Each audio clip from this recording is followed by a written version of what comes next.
Bab 4541 Nama yang terhapus. Setelah itu, Erik pergi menemui naga spiritual dan si gendut lagi. Meski sudah tidak bertemu selama 10.000 tahun, hubungan dalam jiwa dewa tidak akan terputus. Naga spiritual yang telah tumbuh besar ini, setelah terasa sedikit asing, kemudian dengan cepat mengenali Erik dan terbang dengan riang. Si gendut juga sudah banyak berkembang dari sebelumnya. Tunas pohon muda kini telah tumbuh beberapa cabang yang lebat dengan ranting yang lebat, banyak daun berwarna hijau zamrud, benar-benar terlihat seperti pohon kecil. Terlebih lagi, saat benih berubah menjadi pohon, mata kecil gendut yang lincah, entah kapan naik beberapa titik dari batang dan dua cabang yang paling tebal menjadi seperti lengan. Melihat Erik mendekat, dia dengan antusias berlari untuk menyanjung. Perubahan besar dari kedua orang kecil itu juga membuat Erik akhirnya merasakan kekuatan dari berlalunya waktu. Kali ini, Erik tidak pergi dengan tergesa-gesa, dia tinggal bersama naga spiritual dan gendut selama sebulan penuh. Pada saat ini, Erik sepertinya telah melepaskan semua kekhawatiran dan masalahnya, merilekskan seluruh tubuh dan pikirannya. Namun semakin seperti itu, kura-kura hijau dan roh pedang penyangkal iblis semakin bisa mencium bau malang badai.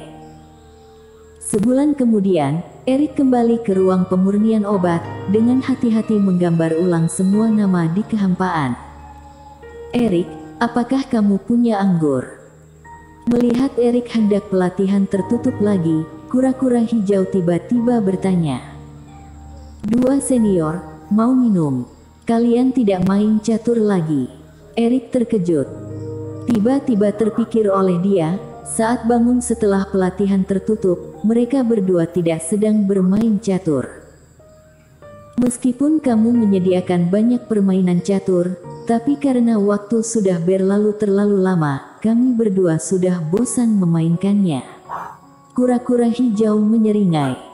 Pedang tua adalah makhluk spiritual, dia hanya mencium bau anggur. Aku agak sedikit rakus dengan anggur.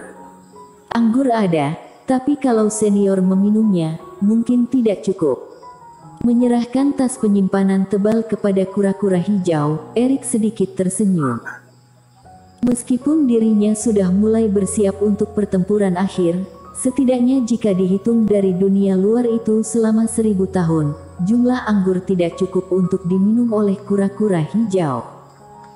Lalu, apa kamu memiliki bahan pembuat anggur di sini? Pedang tua bilang dia bisa membuat anggur, tingkatannya tidak buruk, tapi menurutku dia sedang membual. Kura-kura hijau bertanya lagi. Omong kosong, aku tidak pernah membual. Roh pedang terbelalak. Hehe, aku ada.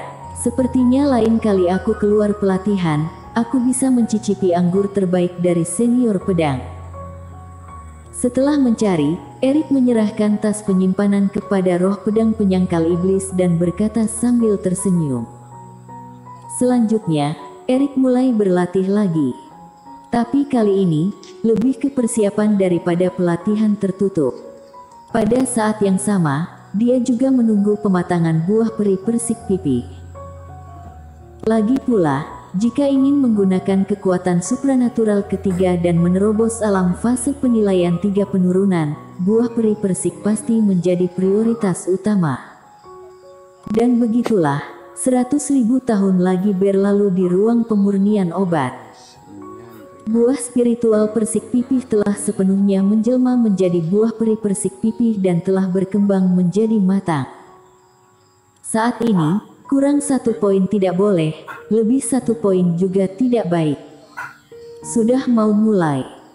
Mengangkat tangan menyimpan semua persiapan, Erik perlahan bangkit dan dengan hati-hati memetik buah peri. Namun, dia tidak langsung menelannya. Setelah melahap buah peri ini, mencoba menerobos basis kultivasi, pasti akan menimbulkan guncangan di dunia. Saat itu teknik batu awan sudah tidak bisa beredar lagi. Itulah waktu pertempuran yang sebenarnya dan tidak ada kemungkinan lain untuk berbalik. Menarik napas dalam-dalam, Erik sedikit memejamkan mata, memilah berbagai teknik lagi. Teknik spiritual sedang berjalan, semua debu di tubuh hancur dan menghilang. Helai rambut dipotong pendek dan kembali ke panjang aslinya. Tunggul yang berantakan juga langsung terhapus. Selain kerutan di sudut matanya, tidak ada perbedaan antara dia saat ini dan puluhan ribu tahun yang lalu. Bahkan kura-kura hijau sempat linglung sesaat. Selama ratusan ribu tahun, temperamen Erik juga banyak berubah. Namun saat ini, tampaknya semuanya telah kembali ke masa lalu, kembali ke masa muda yang bersemangat di Laut Warisan. Wong merasakan sedikit getaran di tas penyimpanan, Erik membalik telapak tangannya. Itu adalah cermin Bagua. Melihat benda ini, Erik merasa sedikit aneh. Setelah memilih untuk pelatihan tertutup, benda kecil yang bisa meramal masa depan ini juga terdiam, tidak ada lagi pergerakan. Sekarang, 200.000 tahun lebih telah berlalu, benda ini tiba-tiba mengeluarkan suara. Cermin Bagua, mau prediksi pertempuran selanjutnya? Erik mengangkat alisnya. Seperti apa adegan pertarungannya? Dirinya menang atau kalah? Teknik tangan membuka cermin Bagua, Erik sudah mempelajarinya dari kredensian, penyegelannya tidak rumit. Asalkan dirinya menggunakan sedikit reiki, sudah bisa melihat ramalan Bagua. Sejak mendapatkan benda tersebut, ramalan cermin Bagua tidak pernah meleset. Hanya saja, apakah dia membutuhkannya? Dia, Erikin, hidup atau mati, tergantung pada dirinya sendiri, bukan langit dan bumi. Plak.